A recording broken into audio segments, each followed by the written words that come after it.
Alright, so it is Thursday, which means not so awesome comic book pickup video. Yay! Excitement. Okay then. Comic shop news. Free comic book day stuff on the back, which is cool because Power Rangers and Future's End. But mostly Power Rangers. Okay, mostly Future's End. But Power Rangers. That series, wasn't it supposed to come out like last year, at the end of last year, and it didn't? And I've been like wondering when it's going to come out, so I'm assuming that that's a preview for it. Aside from that, Spider-Man 2099 comic book, I'm assuming that's going to be the issue 1 cover or something. Let's just do it like this. The Spideyverse little advertisement, which is awesome.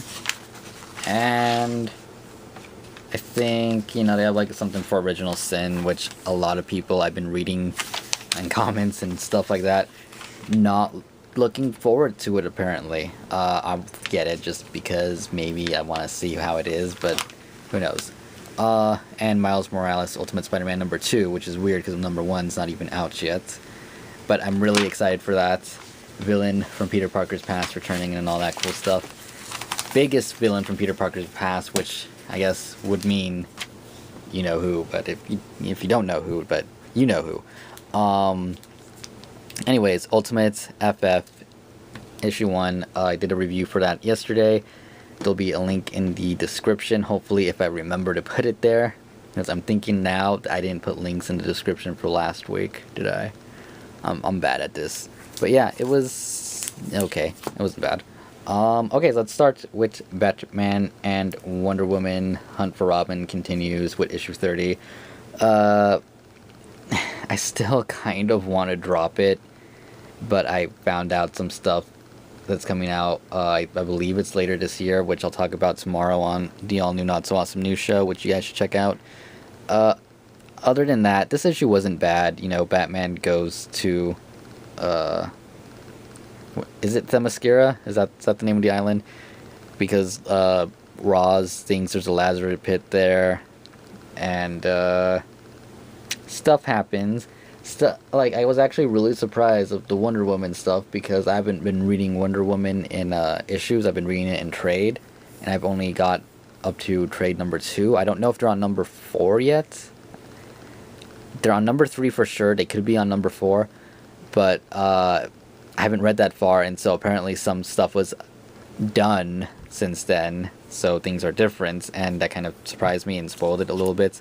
But otherwise, it was a decent issue. It wasn't great. The next one's Batman and Frankenstein, and I just honestly am not liking the Batman and series that much anymore, and I do kind of want to drop it, but at the same time I don't, because I want to know what happens.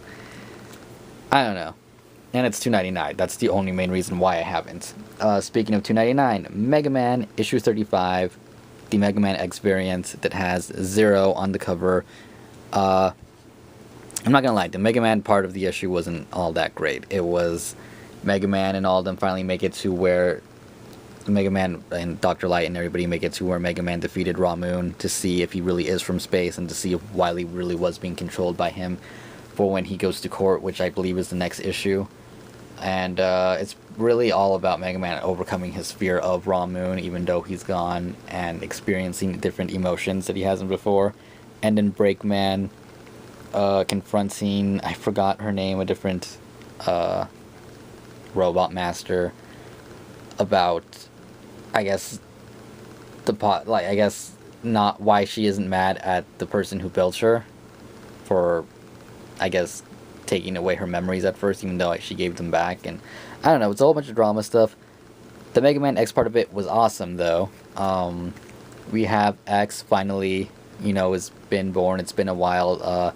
Reploids are starting to come out, and Mavericks have just started to appear, and it's awesome. One more issue with a backup for Mega Man X until the crossover starts, so I guess that would be in June, I believe, that the Mega Man X crossover is going to start, and I'm excited for that. So one more Mega Man X variant, and then we get into that. Can't wait. It's going to be amazing. I hope that they start an entire Mega Man X series. I don't know if they are, but if they do, definitely getting that for sure. Next up, Thor, God of Thunder. A lot better than the last two issues. The last two parts of this is part 3 of 5 of The Last Days on Midgar, and this one was less about trying to teach the reader to be environmentally aware and more about fighting, kind of. There was a big battle between King Thor from the future and Galactus, which was really awesome. That was like the first half of the issue, and then it goes on again later in the issue, and then we have Thor still kind of he arrives to Broxton, and there's pollution everywhere, and he looks up in the sky. Well, no, he's in the sky of Broxton and looks up, and he's there, and he sees pollution everywhere, and he's kind of confused, and there's floating islands from the Roxxon Corporation, and he freaks out. Stuff happens, and Roxxon Corporation, it's just weird what happens near the end of it. It's just weird, but it's a good issue, especially with the future thing, with, future King Thor. Definitely getting back up to how it was when the series started, so I like it. Next up, Forever Evil continues still with Justice League issue 29, the last part of the Forever Evil tie-in, which I know a lot of people are happy about because Forever Evil's been taking its time, but at the same time, these are monthly issues, which is why it seems like it's taking so long. Not to mention the fact that the last Forever Evil issue got delayed because of this, and then we have kind of spoilers in Batgirl, but I'm starting to think they're not. I don't know, it's kind of weird. That said, the beginning of it was okay. Was it the beginning of it? I don't know. It's basically Cyborg is going after the other guy. The Grid. He's going after Grid. He's got the Metal Men with him. We saw their origin in the last issue, and that's pretty much the whole thing. And it is parallel to the last issue of Forever Evil, which I can see why they released it then in that order, or why they delayed it anyway. The Forever Evil, because Forever Evil would have ended before this coming out. So it is parallel, so, it is a good thing that goes in with each other, because Grid's talking about what's going on where he is. But, yeah, good issue. Weird kind of ending for it to be this, like in the Justice League, because if you're just reading Justice League and you're not reading any of the tie-ins, then I'm pretty sure you're not going to be completely lost, but it's going to be a little bit lost when you get to the next issue. I just would imagine, because you wouldn't know how Forever Evil ends. But, anyways, Uncanny X-Men, which has a cover. It's a cool cover. I don't know, it's really flat. It feels like a really flat cover. Issue 20. Good issue. Scott basically kind of goes after S.H.I.E.L.D. in a way to find out about the Sentinels that have been attacking him and trying to figure out how they know where he is and all that stuff. Some more stuff with Mystique going on. Good. It's a good issue. It was funny. It was actually, I liked it a lot. I can't wait for the next issue, to be honest. It was really good. I do really like Uncanny X-Men, and that's really all I got to say about Uncanny X-Men. It's going after S.H.I.E.L.D. because of the Sentinels. Maria Hill has no idea where they're coming from, supposedly. So, yeah.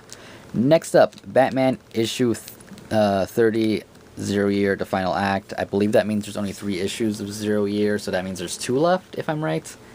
And this one was definitely way out there. I did not expect this issue to start the way it did, because it starts with Bruce Wayne, not as Batman, as Bruce Wayne, waking up in a building that this kid's in with IV in his arm. If you read the last issue, spoiler alert, he survives. Obviously, because if not, then the entire series makes no sense. And the weird thing is that when he looks outside and they show the city and everything, it's all turned kind of Last of Us-y, with grass growing everywhere and stuff, and the Riddler coming on TV and saying, "Give me a riddle that I can't answer and I will leave the city alone." And yeah, it's weird. It got weird. I don't know. It feels like it went from this is believable for Batman's origin to this is just kind of really weird. Not bad, but weird. And I know a lot of people, I think, are tired of 0 Year 2 because it's dragged on for so long. But again, it's another series that comes out monthly. and that's probably why it feels like it's dragged on so long. And the fact that they had the Batman Eternal tie-in issue, which wasn't even a tie-in, it was just an entire issue for Batman Eternal. It wasn't had nothing to do with Zero Year. Anyways, forget that part. Nova issue 16, freaking amazing. Everybody should be getting Nova because Nova is one of the funniest things out there, and I still compare it to Ultimate Spider-Man just because of, I think it's mostly the humor, the writing and the humor, and the fact that he's a kid, like probably around Peter's age or something. Basically, the conclusion of his adventure with Beta Ray Bill, going after, I forgot his name, the bad guy. He's got, you know, weapons and stuff. It's just a good issue. Final part of it. If you've been following it, you know how good it is. Otherwise, I recommend picking up Nova from the beginning or from the next issue if you want, because the next issue will definitely be a jumping on point from what it looks like. It's just a great battle, funny moments, and Beta Ray Bill is in it, so you just get it. Lastly here, the, I guess, best thing that kind of came out this week. I don't know. I don't know how a lot of people felt about it because I haven't seen. But Superior Spider-Man series finale, as you can see on the freaking cover. I don't know why they wrote series finale. I think they shouldn't have, but it's there. I'm moving this aside for now, my stack of comics. Goblin Nation Conclusion, issue 31. So, we saw in the last issue, again, kind of slight spoiler alert, but if you can see the cover, I guess you could guess, Peter Parker is back, and he's taking on the Green Goblin in this issue, and it's like one... It is awesome. It is really, really good. There's actually 2 stories in here that involve Spider-Man, so that was really good. It's basically the main issue, and then kind of like an epilogue, which was like the second half of it, and the second half of it was basically as long as the first half, which was awesome. There is issue number 1 of Silver Surfer in it, I believe, too, which I'm kind of like, because I already have it. And they're putting it in there because they know a lot of people are going to pick this up.